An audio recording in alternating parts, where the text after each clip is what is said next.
Thinking about installing an EV charger, one of the biggest questions is, should you go with a level 2 or a level 3 charger? The answer really depends on where you're installing it, how quickly you need to charge, and how much power you actually need. Let's start with level 2. Level 2 chargers are the most common option for homes. They typically operate on a 240-volt circuit and can add significantly more range than a standard level 1 charger. For most homeowners, level 2 is more than enough. If you're charging overnight, you can plug your vehicle in when you get home and have a substantial amount of range ready for the next day. They're also generally much more practical and affordable to install than a level 3 charger. The downside is charging speed. Depending on the vehicle charger and electrical setup, a level 2 charger can still take several hours to fully charge a battery.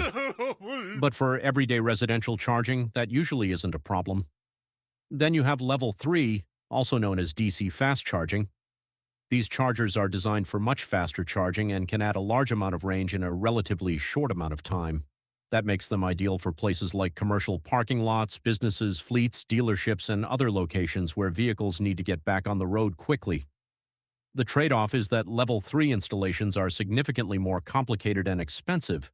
They require much more electrical capacity and infrastructure than a typical residential level 2 installation. So for most homes, level 3 simply isn't practical or necessary. So how do you know which one is right for you? For a home, level 2 is usually the best choice if you have an EV and want convenient overnight charging. For a commercial property, it really depends on how the chargers will be used.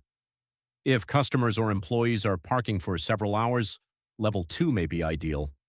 If you need fast turnover or you're operating a fleet, level 3 may make more sense. And before installing either one, you also need to consider your existing electrical service, available capacity, the distance from your electrical panel to the charger, and the specific requirements of the vehicle and charger. So, level 2 is generally about convenient everyday charging, while level 3 is about speed and high-volume charging. If you're not sure which option makes sense for your property, that's where an electrical assessment can help determine what your existing system can actually support. Live in the Bay Area? Thinking about installing an EV charger? Contact us to see what's right for your property.